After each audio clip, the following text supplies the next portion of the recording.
잠시 기도하겠습니다. 하나님, 이제 저희가 주의 말씀을 듣고자 합니다. 친히 이 땅에 말씀으로 찾아오신 주님, 저희들에게 말씀하시고 저희 모두가 주님의 음성을 듣는 복된 시간이 되게 하여 주옵소서. 예수님의 이름으로 기도하옵나이다. 아멘. 1993년에 한국에 40대 여자 탤런트가 노래를 하나 취입을 합니다. 누가 봐도 안 될 것 같은 노래, 40대 여자 탤런트가 부른 노래가 공전의 히트를 치게 됩니다. 그 노래의 제목은 세상은 요지경. 들어보셨습니까? 가사를 보면 이렇습니다. 세상은 요지경, 요지경 속이라. 잘난 사람 잘난 대로 살고 못난 사람 못난 대로 산다. 야이야이 야들아 내 말 좀 들어라. 여기도 짜가 저기도 짜가, 짜가가 판친다. 인생 살면 7, 80년 화살같이 속히 간다. 정신 차려라. 요지경에 빠진다. 오늘 우리가 읽은 성경 본문에 이 요지경 같은 가짜가 하나 등장을 합니다. 본문으로 들어가 볼까요? 5장 2절. 예루살렘에 있는 양문 곁에 히브리 말로 베데스다라 하는 못이 있는데 거기 행각 5이 있고, 성경이 예루살렘 안에 있는 한 장소를 소개합니다. 이 장소는 베데스다라 하는 이름을 가진 연못입니다. 이 연못은 원래 양의 문 근처에 있어서 이제 양들을 제사에 쓰려고 이렇게 끌고 가다가 더럽잖아요. 그러니까 그 못에서 씻거나 아니면 성내에 물을 좀 공급하려고 인공으로 만든 연못입니다. 예루살렘에 가보면 지금도 있어요. 아주 굉장히 깊어요. 근데 이 이름 베데스다라는 이름은 벳이라는 히브리 말로 집이라는 뜻하고, 그 다음에 헤세다, 헤셋라는 히브리 말로 사랑, 자비, 이런 의미를 가진 두 가지 말이 조합돼서 만든 말입니다. 그러니까 자비의 집, 이런 의미를 가지고 있죠. 근데 그 자비의 집 근처에는 5개 행각이 있었다 그럽니다. 행각은 지붕은 있는데 이제 벽이 없는 그런 건물을 말하는 거죠. 그런데 5장 3절에서 4절, 그 안에 많은 병자, 맹인, 다리 저는 사람, 혈기 마른 사람이 누워 물의 움직임을 기다리니 이는 천사가 가끔 모세에 내려와 물을 움직이게 하는데 움직인 후에 먼저 들어가는 자는 어떤 병에 걸렸든지 낫게 됨이라. 그 행각에는 환자들이 득식을 했다는 거예요. 왜 그렇게 이 안에 환자들이 많았는가? 이유는 소문이 하나 있어요. 그 소문이 뭐냐? 가끔 이 물이 흔들리는 거예요. 이게 어디서 이렇게 흐르는 물이 아니라 인공으로 만들어 놓은 연못이라면 흔들릴 리가 없는데 물이 흔들리는 거예요. 그러면 이게 천사가 여기 내려온 사인이다. 그래서 천사가 물에 들어가 있으니까 거기에 재빨리 들어가서 천사와 함께 그 물에 들어가 있으면 병이 다 낫는다. 딱 한 명만, 1등만 낫는다. 아마 이 소문은 그 당시에 이스라엘을 정복했던 로마 사람들이 가지고 있는 그 신화, 이런 데서 나온 이야기 같습니다. 여러분 한번 생각해 보세요. 상상만 해도 이 베데스다라는 곳은 끔찍한 곳이었을 것입니다. 예루살렘은 굉장히 덥습니다. 거기에 환자들이 있었다 그럽니다. 요즘같이 매일 샤워하는 사람들도 아닙니다. 냄새도 났을 것입니다. 건강한 사람도 이곳에 오면 그냥 질병이 걸릴 정도로 아주 불결했을 거예요. 혹시 그 중에 건강하게 보이는 사람이 있을지라도 그 사람 따져보고 들어가 보면 다 질병을 가진 사람들만 여기 있었을 거예요. 그런데 그냥 평소에는 그나마 그래도 괜찮아요. 냄새가 좀 나고 불결하고 좀 보기 안 좋아요. 그런데 물이 동하면 이건 완전히 아비규환이 되었을 것입니다. 보세요. 물이 딱 동했는데 누구만 치료받는다고요? 제일 먼저 들어간 사람, 1등만 치료받는 거예요. 그러니까 평소에는 같이 이야기도 하고 아주 잘 지내다가 물이 딱 동하면 그 사람 제끼고 들어가야 질병이 낫는 거예요. 자, 그럼 진짜 1등을 하면 병이 나았을까요? 그럼 어떻게 생각하세요? 저는 아니었을 거라고 생각해요. 오히려 반대로 병이 나은 사람이 1등 했을 것 같아요. 거기 있다가 병이 나았어. 몸이 괜찮아. 그런데 내가 나았는지도 모르고 있는데 물이 동해. 후다닥 제일 먼저 뛰어간 사람은 누가 뛰어갔을까요? 그 중에 제일 건강한 사람이 뛰어갔겠죠. 그러니까 베데스다는 짜가였어요. 이 거대한 거짓말에 수많은 사람이 속고 있는 것이죠. 저는 이 본문 말씀을 읽으면서 참 우리와 닮았다 하는 생각이 듭니다. 사실 우리 모두는 어떻게 보면 환자입니다. 아픔이 있어요. 여기 여러분들이 오늘 주일날 멀쩡하게 옷들을 차려입고 아마 집에 있는 것 중에 제일 깨끗한 걸 입고 오지 않았을까. 그리고 교회 올 때는 표정 관리도 하죠. 한번 거울 보고 웃어보고. 서로 얼굴 한번 보실까요? 서로 좀 그럴듯해 보이잖아요. 근데 아마 여기 계신 분 중에 근심이 하나도 없는 분은 없을 것입니다. 우리 모두가 다른 사람한테 말할 수는 없지만 어떤 부분 문제를 안고 있어요. 또 하나, 우리는 매우 치열하게 살고 있습니다. 어렸을 때 학창 시절에는 1등하면 행복할 것이라는 거짓말에 속아서 우리가 모두 1등 하려고 했죠. 사회 나와서는 돈을 많이 벌거나 다른 사람보다 조금 더 성공하면 행복할 것이라고 생각하면서 달려왔죠. 여러분 1등하면 행복한가요? 잘 모른다는 표정입니다. 다들. 돈을 많이 벌면 행복한가요? 이것도 별로 해본 적이 없는 듯한 얼굴. 사실 저도 잘 모르겠어요. 저도 안 해봐서 모르겠는데 이거를 다 해본 솔로몬은 뭐라 그러죠? 내가 그거 다 해봤는데 어때? 그거 행복하게 못 만들어줘. 가짜라는 거예요. 그러면 이게 우리 시대의 문제입니다. 가짜를 추구하며 사는 것, 가짜를 얻기 위해서 경쟁하느라 세상을 망가뜨리는 것. 예전에 초등학교에 운동회를 하면요, 아이들도 막 달리지만 꼭 부모님들 달리기를 합니다. 내가 보면요, 이상하게 그게 뭐라고 애들 달리는 운동회 와서 부모님들이 뜀박질 하는데 그게 뭐라고, 거기 이기면 뭐가 어떻다고 꼭 거기서 무리하게 달려가고 다치는 사람이 생겨요. 왜 이러냐? 그분들이 살아오기를 이렇게 치열하게 살아왔기 때문에 그냥 아무데나 치열해지는 거예요. 그런데 이 가짜의 피해를 본 아주 대표적인 사람 하나가 성경에 등장합니다. 5절, 거기에 38회 된 병자가 있었더라. 38년 동안 병자였다는 거예요. 예수님 당시에 학자들의 그 글을 보면요, 예수님 당시의 사람들 평균 연령이 40세였대요. 근데 이 사람은 38회를 아팠으니까 이분이 그냥 평생 여기 있었는 거예요. 인생 전체를 이 거짓에 속아서 고생을 하고 있는 거예요. 그곳에 우리 주님이 가신 거죠. 사실 이 베데스다는 사람들이 잘 가기를 꺼려 했어요. 왜냐하면 불교라니까 괜히 가서 질병에 옮을 수도 있잖아요. 특히 지금 이때가 명절이라 그랬어요. 유대인들은 명절에 예루살렘을 가요. 예루살렘을 가는 목적은 뭐냐면은 제사 지내는 거예요. 근데 만약에 이 더러운 데 갔다가 질병이라도 얻으면 불결해 갖고 제사를 못 지내는 거예요. 그러니까 이런 명절에는 절대 여기 안 가는 거예요. 근데 예수님이 지금 가신 것이죠. 그리고 그 병자에게 다가가셨어요. 5장 6절, 예수께서 그 누운 것을 보시고 병이 벌써 오랜 줄 아시고 이르시되 내가 낫고자 하느냐? 여기 예수님이 보았다, 안다 이런 말을 하세요. 이거는 그냥 그 사람 행색을 보았다, 그 사람 아이고 보니까 병이 많은, 아주 오랫동안 질병에 앓았던 것 같으네, 이런 정도를 아는 것이 아니에요. 여기 보다 안다는 것은 그냥 단순히 보는 게 아니라 함께 그것을 보고 이해하고 그것에 공감한다, 그런 의미를 가지고 있어요. 지금 예수님께서 이 환자의 마음을 이해하고 있는 거예요. 여러분, 이분이 우리 주님이십니다.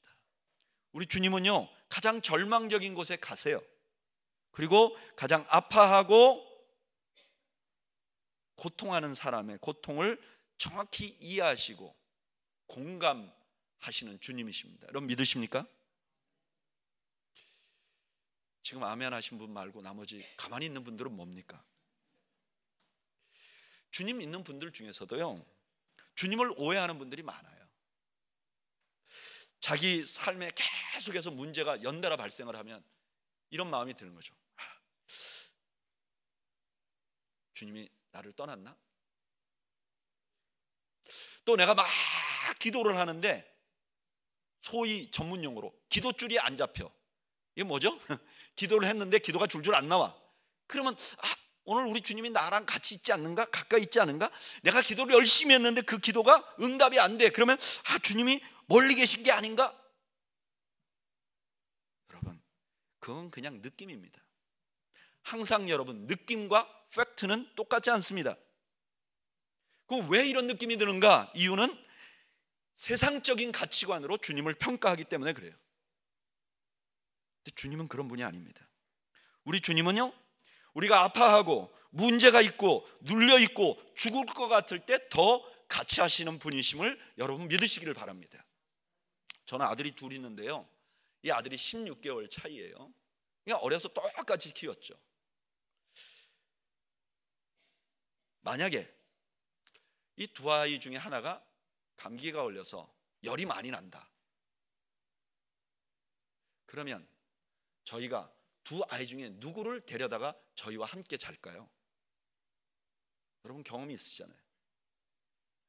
아픈 놈을 데려다가 품고 자겠죠. 인간도 이런데 우리 주님은 당연한 겁니다.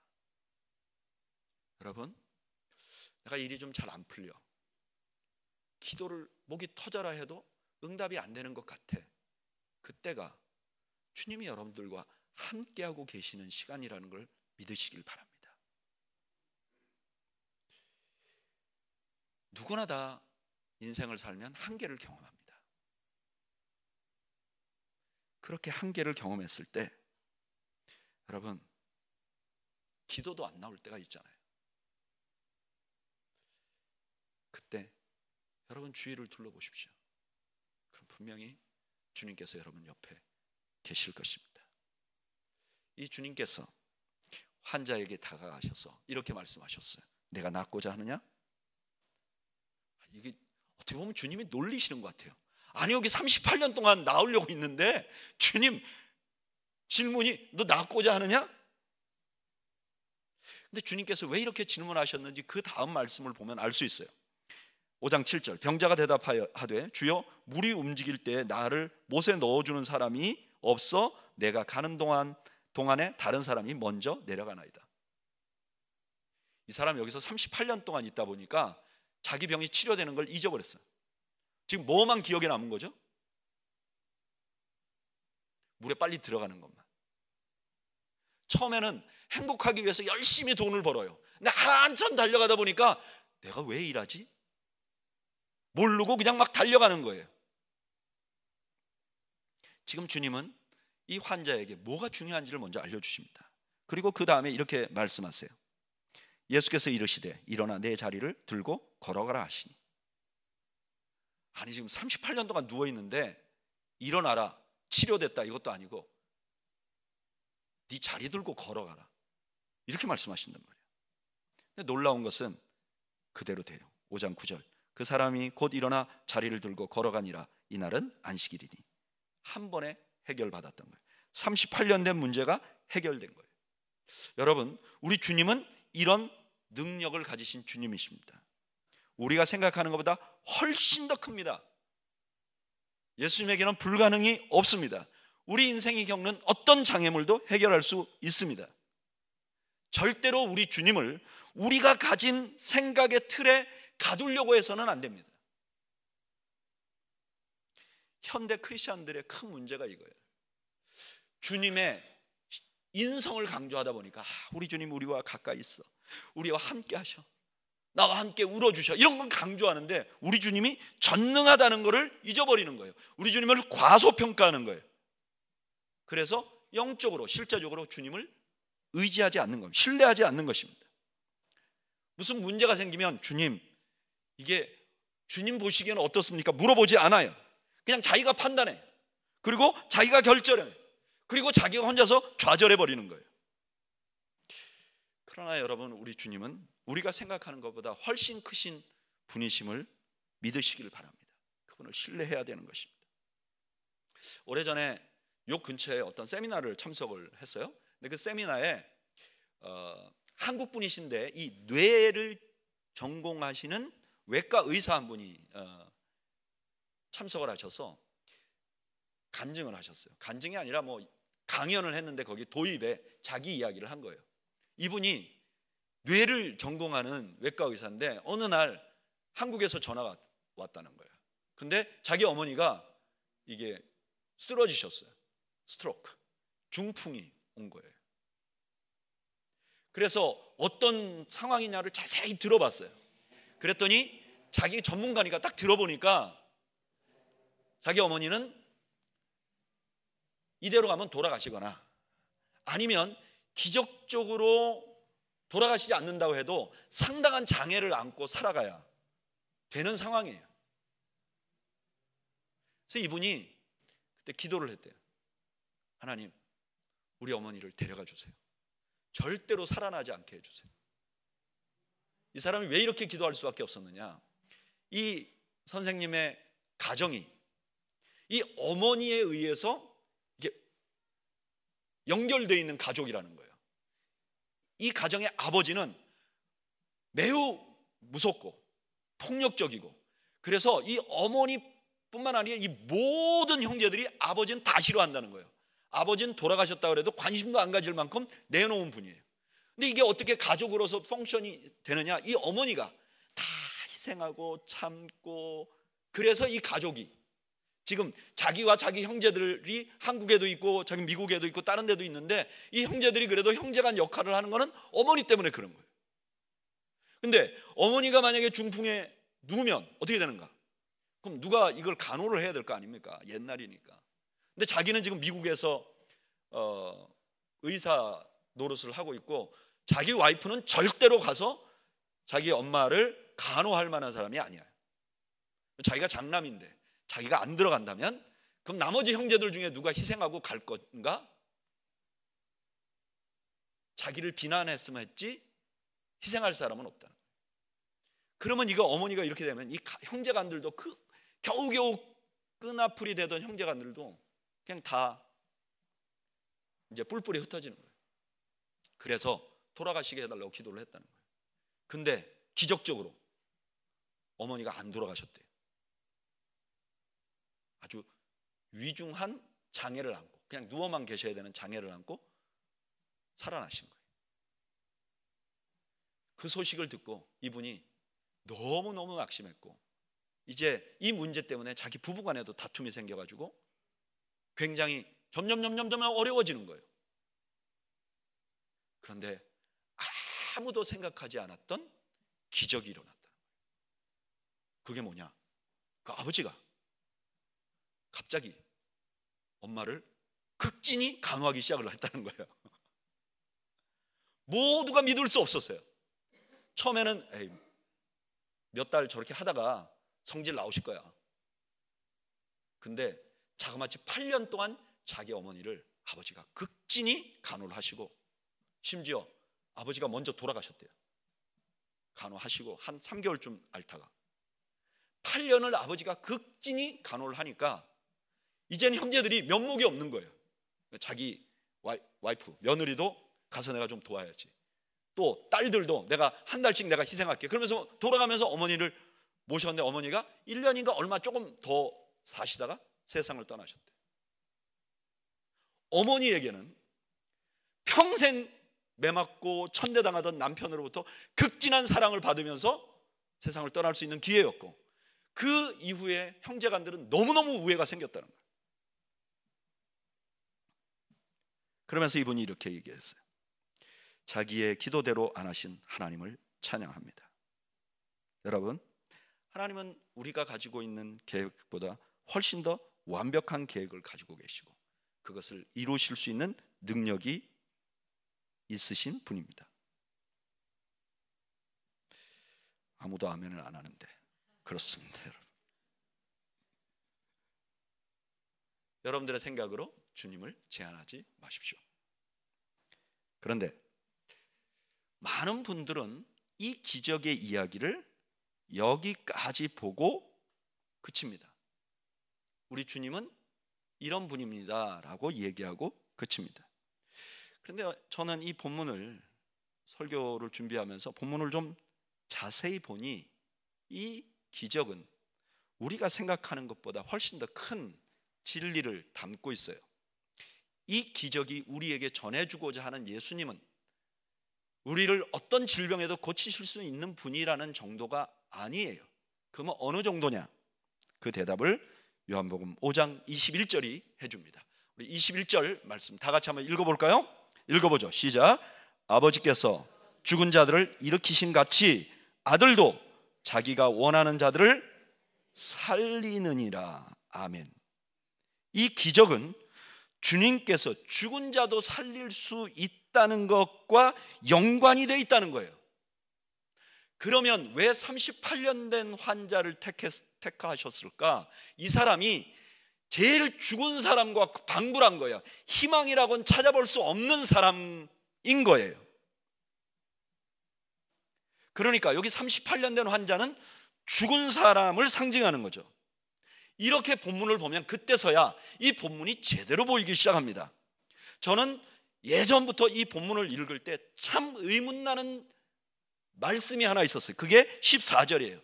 5장 14절에 이렇게 말합니다. 그 후에 예수께서 성전에서 사람을 만나 이르시되 보라 내가 나았으니 더 심한 것이 생기지 않게 다시는 죄를 범하지 말라.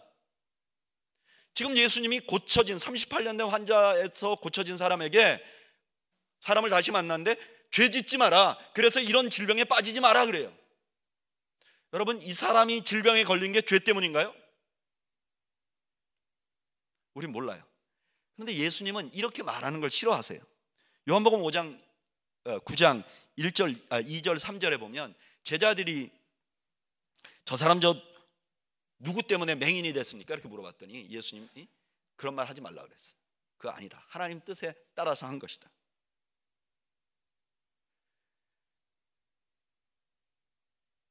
예수님의 이 말씀을 죽음과 연관시켜 보면 이게 해결이 돼요. 이 사람을 고친 것은 죽음에서 건지시는 분이라는 것을 보여주는 상징이라면, 여러분, 죽음은 왜 생겼죠? 죄의 삭시, 사망이에요. 그러면 이 환자를 고치시는 것이 죽음에서 살리는 모델이었기 때문에 예수님은 이 사람에게 다시는 죄를 짓지 말라고 말씀하신 거예요. 그러면 또 하나가 풀려요. 왜 이 요한복음 5장이 베데스다라는 연못이 양의 문 근처에 있다고 꼭 말을 했을까요? 아니, 그 근처에 다른 것도 많아요, 가보면. 근데 왜 굳이 양의 문 근처에 있다고 말했을까요? 이 양의 문은 양들이 드나드는데 여기 드나드는 양들은 다 뭐예요? 제사에 쓰일 양들이에요. 그래서 이 양이 들어와서 제사 지내지면 죄가 용서된다고 믿었던 거예요. 그런데 후에 예수님께서 같은 명절은 아니지만 어느 명절에, 유월절 명절에 예루살렘에 들어오세요. 왜 들어오셨어요? 유월절 어린 양 십자가에 죽으시기 위해 오셨어요. 그리고 그가 죽으심으로 그의 진정한 제사로 죄의 용서함을 받게 된 거예요. 그렇게 보면 이 기적은 우리 주님께서 어린 양이 되셔서 자신이 죽으심으로 죄로 인해 죽을 자들을 살리신 분이라는 것을 알려주고 계시는 것이죠. 왜 이렇게 하셨을까요? 너무 잘 아는 말씀, 요한복음 3장 16절에 하나님의 세상을 이처럼 사랑하사, 하나님의 사랑 자비 때문에 이런 일이 일어난 거예요. 그렇다면 우리는 여기서 지금 눈에 보이는 베데스다는 가짜예요. 그러면 진정한 베데스다, 하나님의 자비로 우리를 구원한 진정한 베데스다는 누군가? 바로 우리 주님 예수 그리스도라는 것입니다. 왜 이걸 알아야 되냐? 왜 예수님을 그냥 병 치료하시는 분으로 알면 되지, 무한한 능력을 가지신 분으로 알면 되지, 왜 이걸 알아야 되느냐? 왜 요한은 굳이 이것을 알도록 기록해 놨는가? 왜냐하면 우리가 주님을 그냥 병 고치는 분으로만 알면 끊임없이 목말라 해요. 여러분, 문제가 하나 생기면 주님 앞에 막 매달려요. 해결되면 잠시 기쁘다가 또다시 문제가 되면 또 매달려요. 근데 문제는 우리 인생에 문제가 없는 날이 있나요? 없어요.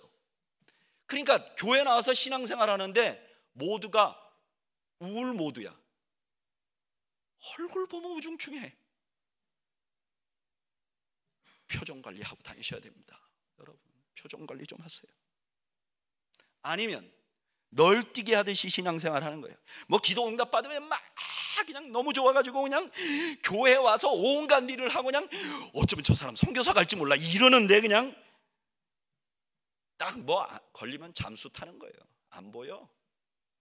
연락해도 안 받아.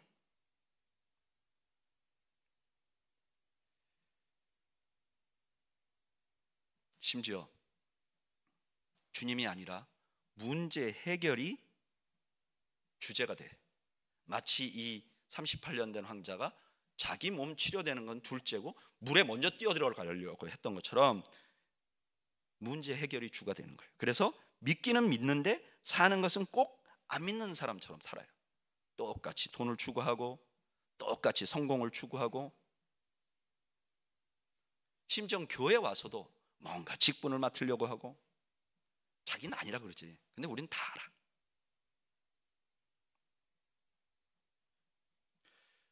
반대로 우리 주님께서 나의 가장 근본적인 문제인 죄를 해결해 주시기 위하여 십자가에 죽으셨다는 것을 아는 사람은 완전히 다르게 삽니다.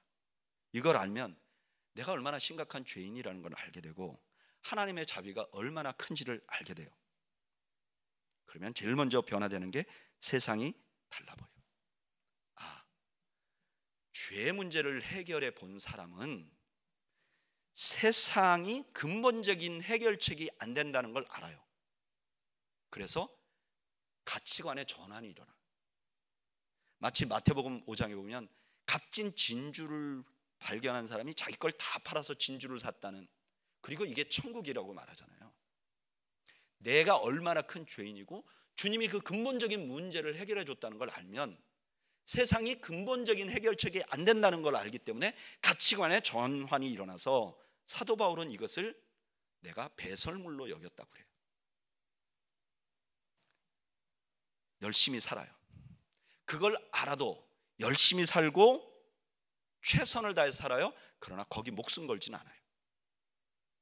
언제 아느냐? 그걸 잊어버렸을 때 드러나요. 그걸 잊어버려도 죽지 않아요. 완전 절망하지 않아요. 왜냐하면 그거는 거짓 짜가라는 걸 알기 때문에 그래요. 그리고 두 번째로 뭐가 달라지느냐? 주님께 요구하기보다는 주님을 의지하게 됩니다. 여러분, 진짜 예수님이 십자가에 죽으시고 나를 구원하셨다는 걸 믿으십니까? 그러면 주님 앞에 요구 못합니다. 그렇죠? 그걸 믿고 또 요구하는 게 그 인간입니까? 못합니다. 요구 안 하는 대신 어떻게 하느냐? 의지합니다. 뭐가 달라지는지 아시겠죠? 의지하게 됩니다. 나를 사랑하시는 그 사랑에, 또 강력한 죄까지 해결해 주시는 그 능력에 의지하게 되는 거예요. 베데스다 연못에 있는 5 행각의 그늘에 누워서 그 행각을 의지하는 것이 아니라 나의 죄를 용서해 주신 예수 그리스도 참 베데스다에 내가 의지하게 되는 거예요. 그래서 찬송가 작가가 이렇게 말하는 거예요. 세월 지나갈수록 의지할 것 뿐일세.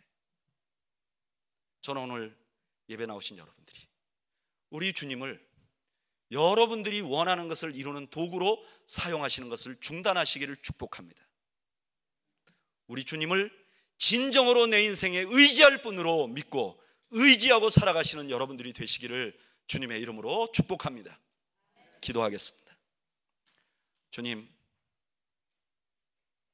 참 베데스다이신 주님을 의지하고 살아가는